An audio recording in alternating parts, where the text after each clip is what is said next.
Awaken the Giant Within is the psychological blueprint you can follow to wake up and start taking control of your life, starting in your mind, spreading through your body and then all the way through your relationships, work and finances until you're the giant you were always meant to be.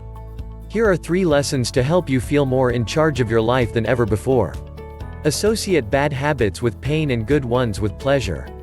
Change the words you use to transform how you feel and deal with problems. Make up your own rules and communicate them to become happier. Ready to wake up your inner giant?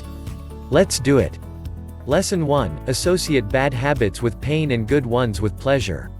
A very simple framework to look at the world is this: all of our actions are aimed at either avoiding pain or getting pleasure. Going to the job you don't like is something you do to avoid the pain of not being able to pay rent.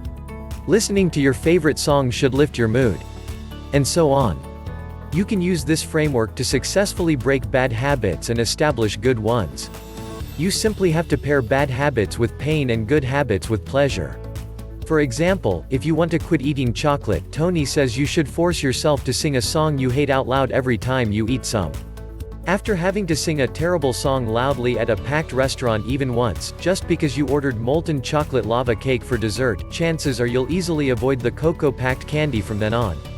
Eventually, you'll have to replace your bad habit with a new, better, more positive one, in order to fill the void. This is a crucial part of habit change. A technique called temptation bundling can help you with it.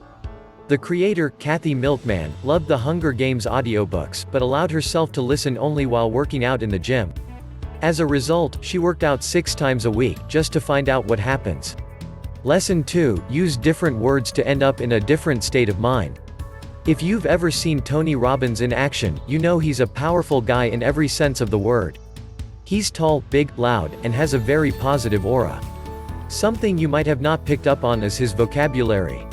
Tony always uses expressive and unusual language to reinforce positive emotions and play down negative ones. He calls this transformational vocabulary and says it's very important to watch your language, because the way you describe how you experience the world is a big and defining part of that experience. In the English language, there are over 3,000 words to describe emotions. Sadly, 66% of them are for negative emotions, twice as many as for positive ones. So how can you use words to your advantage?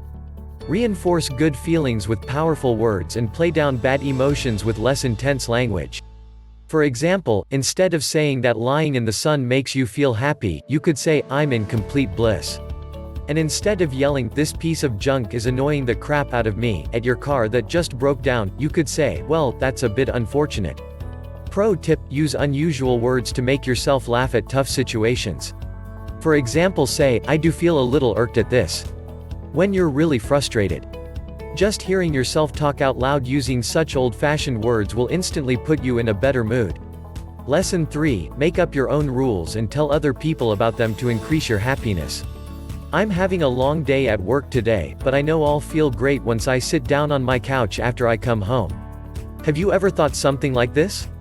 I'm pretty sure you have. We all have our own little rules that determine what does and doesn't make us happy.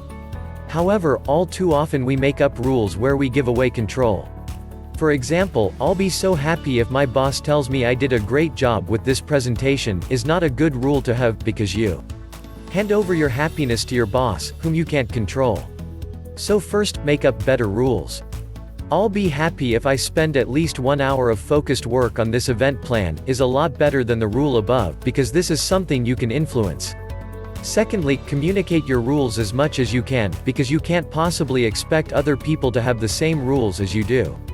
When you think your best friend is not a good friend, because she only calls you once a month, then that's just your rule about thinking best friends call each other every few days. Tell her that that's what you believe and she'll tell you her rule, which then lets the two of you find a better solution that works for both of you. Please like, share, subscribe, and don't forget to press the bell icon for future updates.